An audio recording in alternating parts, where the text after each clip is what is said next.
Welcome to Building While Flying, a Sasha Group podcast where we interview business leaders about how they tackle challenges, stay resilient, and navigate ever-changing skies. Hi, I'm Maribel Lara, your sometimes host of Building While Flying, and our guest today is Dale Dupree, co-founder and CSO of the Sales Rebellion, which provides sales training and personal development. He is audacious with his outreach, intentional in his sales walk, and driven to create a community of sales professionals that cause undeniable curiosity and true impact. The Rebellion believes in people over products, community over commission checks, fellowship over negotiations, and experiences over performing a pitch. Dale's sales background dates back to his childhood when he wandered the halls of his father's business. All right, now we're done with the formalities, Dale, because you and I are buddies. We met, I think, about 4 years ago now, because it was shortly after we had launched the Sasha Group in January of 2019. And we met at a LinkedIn global event, right? Like a Connect event. And you connected with me first. So I'm super happy to be here today. I've had the pleasure of being on your podcast, and we'll talk about the Sales Rebellion, but I want to start with, like, what should our listeners know about you, and your journey through sales? And it was November of 2019 because the pandemic happened literally 4 months later. That's how I remember our meetup the best, because also we were just starting as a business as well too. We launched in March officially of 2019, and that was like one of the first conversations that we had was like, we're basically both brand new to the businesses that we've started and or are running. And so it was a fantastic meetup. For everybody listening, Maribel is the exact person that you hear in these episodes, that you see on social media. She's an incredible human being. And I was awestruck when I got to meet her, because it's not often that you find people that you can connect with. And I think that would be what I would want people to understand about me and my sales walk, is that for the most part, I never really lived it in the traditional way. There were definitely some mistakes that I made and some failure that I had in the early stages. But for the most part, the thing that I felt was the most important inside of the role itself was people, and making connection, being genuinely authentic with folks, which has a lot tied to it. Things like perseverance, things like vulnerability, and it goes deeper than just the words as well too.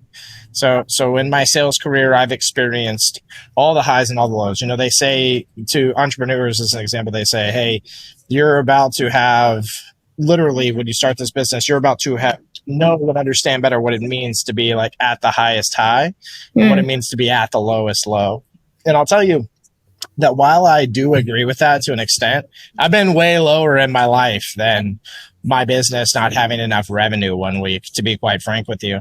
And so for me, I also have a much bigger picture perspective of the way I look at sales and I look at my career, and that I don't subscribe to the way that what I see as mediocrity tells us to run our businesses or to operate as employees or employers inside of an organization. And because of that, I look at sales as life and life as sales. I love that. It was actually one of our big points of connection, was we actually connected very deeply on the loss that we've experienced in our personal lives, both connected to our parents. And I think we share that perspective of like what's actually important in life. And when you can take a step back and realize like the work you do, right, needs to be part of a more important, bigger picture, you approach work very differently. So let's talk about that, right? I think you opened my eyes. I think before I met you, I was very hesitant to ever refer to myself as a salesperson. And then I met you and I was like, no, I like how you talk about sales. Like the way that you describe it. Yeah, I would say that my role is predominantly a sales role, right? And really, we've talked about how any like senior role in any company has to have some aspect of sales in it. So you could take the sales skills you've built over your career and be a fabulous, like CSO within any company you wanted to. That's not what you've built. So talk to us about what you've built. What is the Sales Rebellion? Yeah, so the original conversation of the Sales Rebellion is very interesting when I reflect back on it, in that the idea was ultimately creating a place for others to find freedom. And I think that word alone carries a lot of weight. People look at it differently to an extent, but we all believe it to be the same thing, which is that it unshackles or untethers us from other things. So the original conversation was, what does freedom look like to people in the sales world?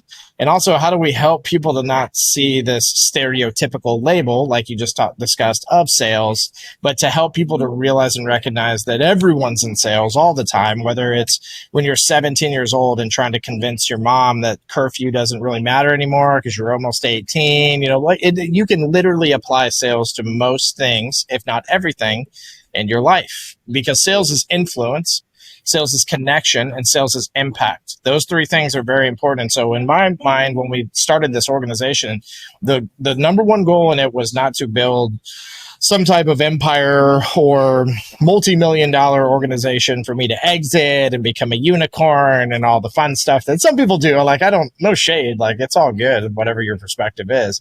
I wanted to build something that would outlast me, number one, and ultimately that would, even though I would be at the foundation of the build out, that it would be built by people that didn't even have employment inside of our organization. And the big picture perspective of that, and the more granular thought, is how can we get people to believe in the movement of a rebellion inside of sales? And then how do we define that? A rebellion built on hope and not fear. A rebellion built on earning what it is that you're building and not buying, or getting paid out, in regards to what it is that you're building, but with your own two hands, doing things that bring joy and happiness and pleasure to your life, and also fulfillment.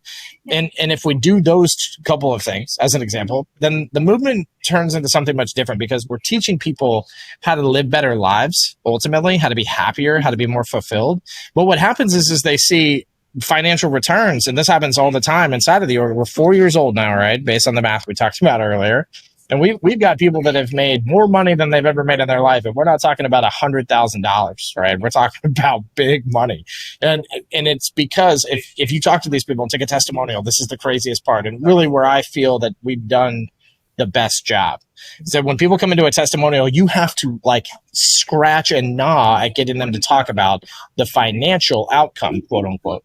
What they talk about is how their personal lives have been affected, how their outlooks have changed, how they feel more connected with their work, and ultimately that the result of those things being better, and the byproduct of them is that they've made more money. So for us, it's really getting people tied into this idea that sales can be so much bigger than the way that we've defined it at this stage, and that we can get past, as I like to call it, the sins of the father, all the things that have created the stereotypes that we are in control of. There is no one that controls those but us. So if a person says to you, oh, I don't really like salespeople, or, oh, I'm not into cold calls, or whatever the case, that has nothing to do with you. But the problem is that most people see that as, ooh, this is an attack on me. When really it's an attack on the experiences that they've had up until this point, and that they're not preferable. And that's why we need a rebellion. I love it. We've talked about those stereotypical things, right? Like, most of us have been on the receiving end of it, cold calls, cold emails, people saying they know us or know something about us, but it really being like a canned approach. Talk to us about what your service offerings are and who your customers are. Yeah, the canned approach is interesting, right? Because people will say all the time, they'll say, well, why do people still do it? Well, it's because it works. So we don't deny that this idea of what sales is now doesn't work.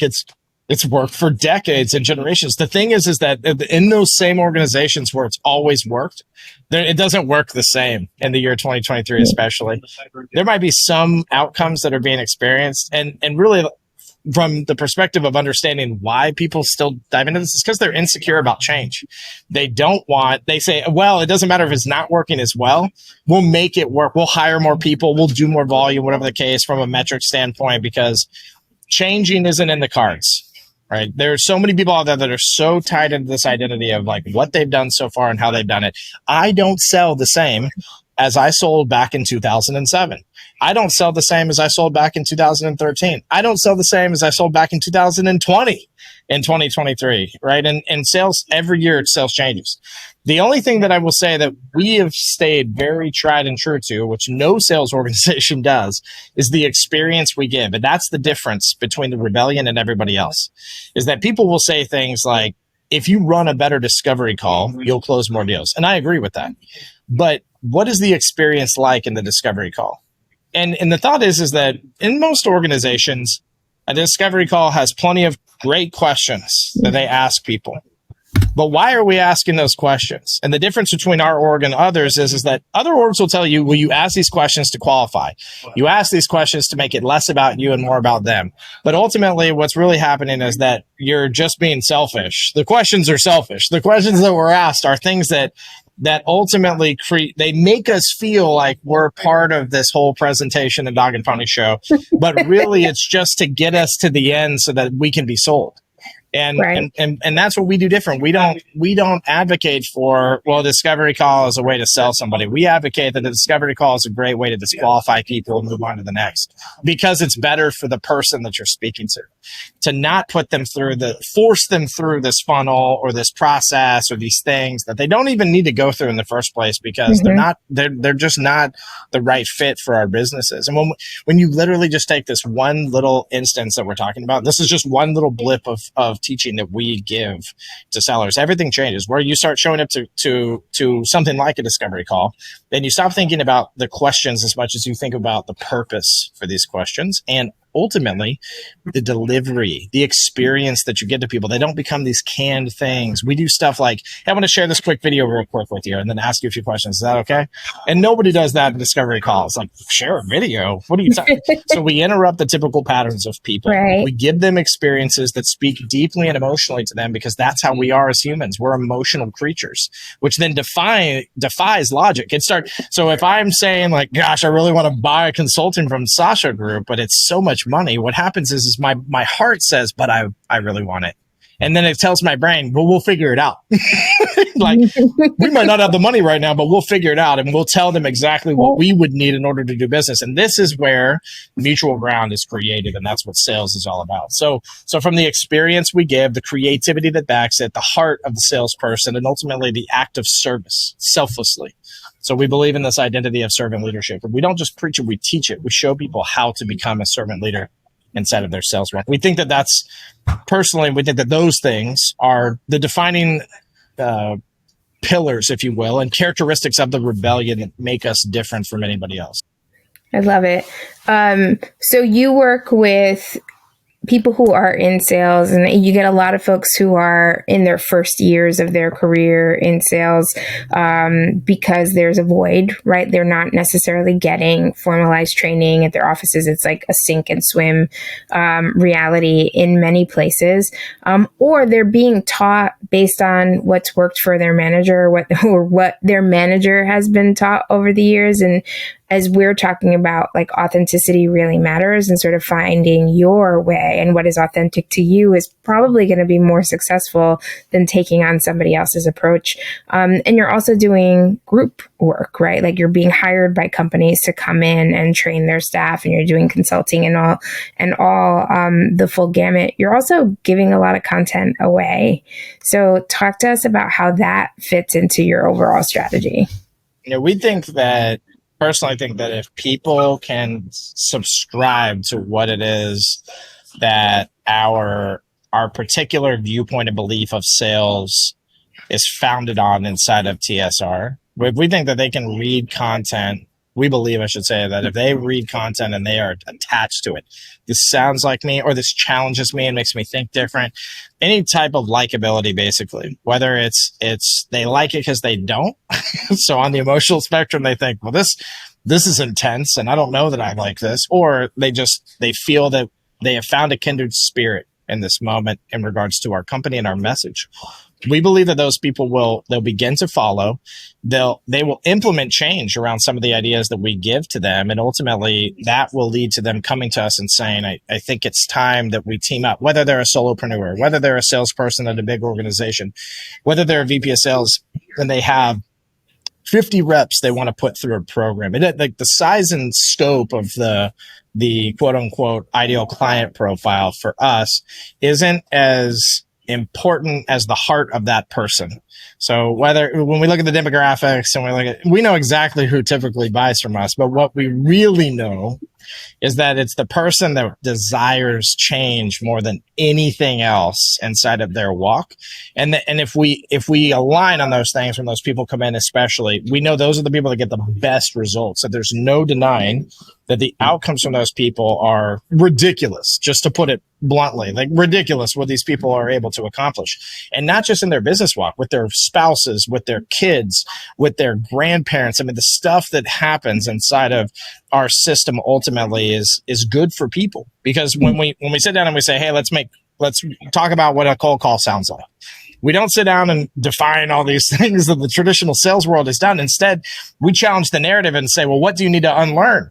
And what does your personal life look like when you talk to a strange person, right? You go to a grocery store, you field your own call from someone else that you don't know. What is that interaction like? How do you approach these things? We focus more on the identity of the person in that moment, their authenticity, like you just discussed and laid out for all the listeners, in a way that then we can meet them where they are and say, cool, these are the things we have to ultimately work on. Like, you can give a 30-second commercial better than anybody that I ever met, but it will fail because of the semantics around it and because of the small things that we can identify that are emotionally charged in regards to who you are as a person that show up. Selfishness, lack of vulnerability, even the identity, even of just like a little bit of being too emotionally attached to the sale itself than helping the person. We can find all these things out by just talking a little bit about what's going on in your life in most cases, which helps that person to then not just see sales in this tunnel vision. They see it from every lens possible, which creates a better awareness, which leads to more selling. Love it. So I want to get a little personal. You nodded to something earlier. Actually, you've spoken to it throughout, right? Like, you've spoken about sort of the importance of family and personal life, and how your work has had an impact on your clients in their personal lives as well as the professional. But you also noted earlier the type of entrepreneur you wanted to be and how clear you are on that. And for the context of our listeners, right? Like, you walk that walk. Like, you're sitting at a restaurant or cafe right now and your family is with you, right? And that's very common. Like, you and I met up and our families actually met because I was traveling with my family, and I was going to your city and you met me with yours, right? But there's really no distinction for you. Like, it's all part of your life. You've been very intentional about how you've carved that out. And so I think there's a real powerful story there for you to share with our listeners who are predominantly entrepreneurs or people thinking about setting out onto their entrepreneurial path. So do you mind talking about that and sort of what entrepreneurship looks like for you? Absolutely. I appreciate the opportunity to share you're this mute. part. Oh, am I still? You're back. Cool. I appreciate the opportunity to share this part of my walk because the question is very important to me, as you know, and that it stems from a teaching and an influence on my own life, and that I had a dad that was an entrepreneur, but that he was so good at involving us in his entrepreneurial walk, and not in a toxic way by any means, but in a fun, exciting, almost a journey is what we were on with our dad, and watching the evolution of his organization, his mindset, his success, his relationships. It was an incredible thing. It's an incredible thing, I should say, to look back on as an example of what it means to be an entrepreneur that cares deeply. And his success, it really, like, his success speaks for itself. And that most of the people that were impacted by my father outside of us, such as his clientele or friends or other family members, in his passing, we lost him in 2016 to cancer. One of the things that I found, 6 hours literally after the procession, the funeral, we had people just like every shape and size of human being that you could possibly imagine come up to us and tell us, your dad was my copier guy. Like, this is how most of them started. And then they would tell stories about sleeping at our house because of DUIs or the crazy stuff where my dad he wasn't necessarily the hero in the story, because my dad always made it about other people, which I thought ultimately was the best example that he gave to me. But he showed that life integrates anywhere. And I remember vividly being 16-ish years old, 15-ish years old. It was right around the time that I started touring with my band and having a lot of fun on the road and being on a major record label and doing the entertainment thing for quite some time. And I'll never forget it, that we were at an account where we were picking up a machine, and this guy told my dad that it's nothing personal, it's just business. And my dad just eloquently looked at this man and said, it is personal. I pay my bills with the money that's provided to me. I give my children a better life. I look at business much differently than that statement. And he said, but I'm not offended. But I do want you to know that it is very personal to me, that I'm building my legacy for my existence and my family's existence based on what I'm doing every day at work. In a nutshell, that's what he said to the guy. He said it way more eloquently than I just did even, but I remember that influence vividly, because I remember my dad being home after the end of the day from work. He wasn't home at 10 o'clock at night. He put us to sleep every night. He said our prayers, read a story, did all these things, very traditional things that created a better relationship. He had kind of hard conversations with us. He was present for me in my adolescent years when I was acting a fool. He wasn't just like, let's put him in boarding school, or I don't have time for this. He was very intentional and very present. And from my perspective, that's what created the success of the family unit, and not just my father's success. And I want that for my life so badly. I want that for other people's life as well, too, because I recognize, too, that as a man that struggles deeply with depression and have even attempted suicide in my life, that I think about, like, well, when my son learns these things, who's sitting right next to me right now, when he learns these things, how will he learn them?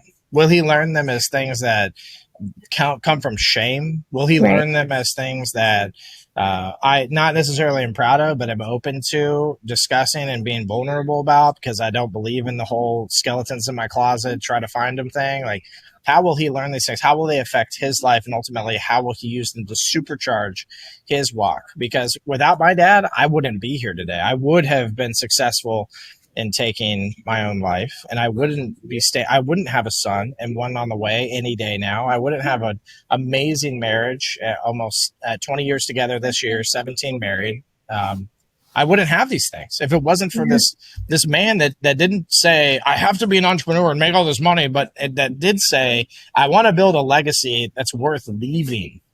And to me, like, that goes beyond the moment. That thing's so much more long-term, which is hard for most of us to do. But I'm bought into that concept entirely because I've seen the success of it. I love it. Such a powerful note. So I'll end on one question, which is a nod to our podcast name, Building While Flying. In what ways would you say you are still building, and where are you flying? Yeah, I feel like it's hard to say that we're flying, right? But I think my co-founder, Jeff Villegas, if anybody that's listening to this wants to follow good content on LinkedIn, I post daily, and Jeff is starting to post pretty consistently as well, too. His story is incredible.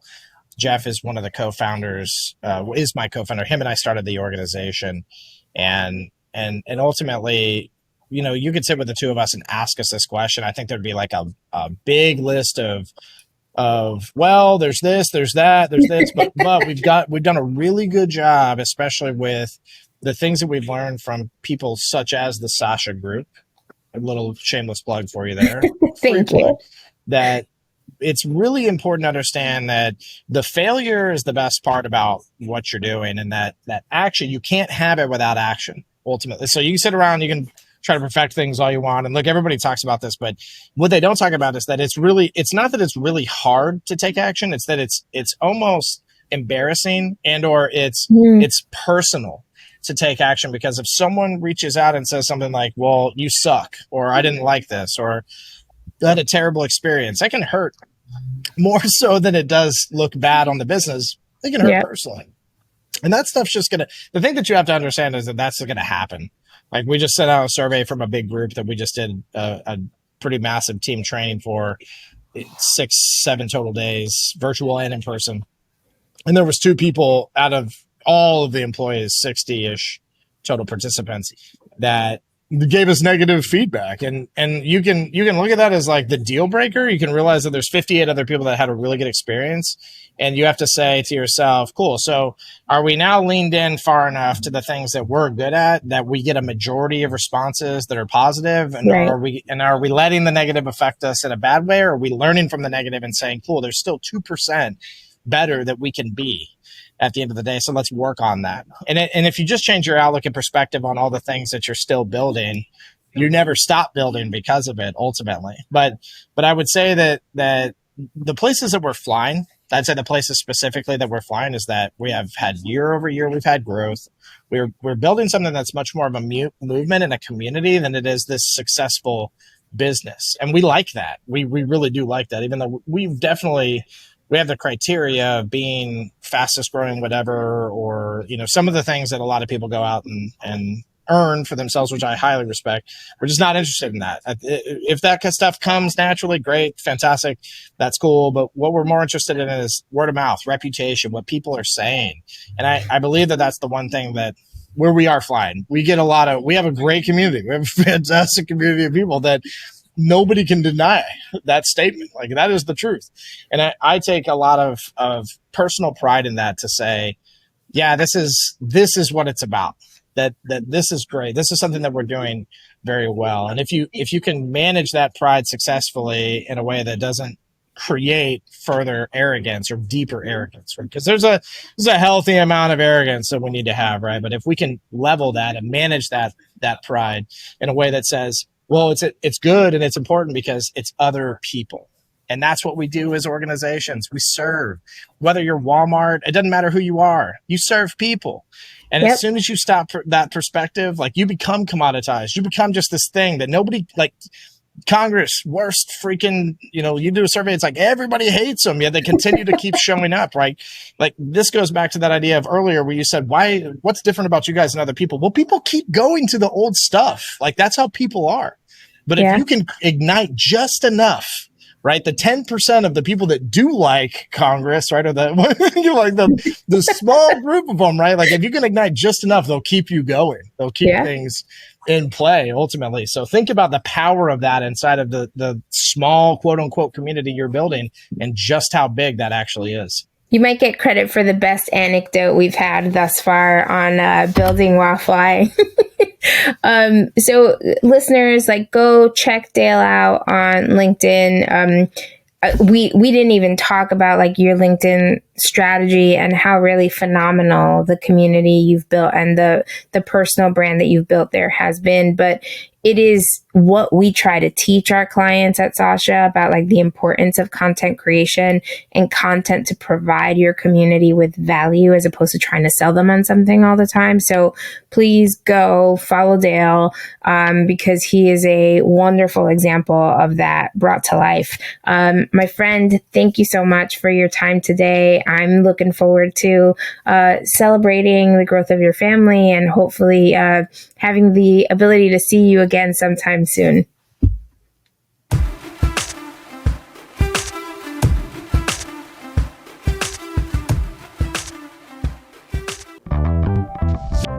Thanks for joining us for Building While Flying today. I hope you learned as much as we did. We'll meet you right back here next time for another flight.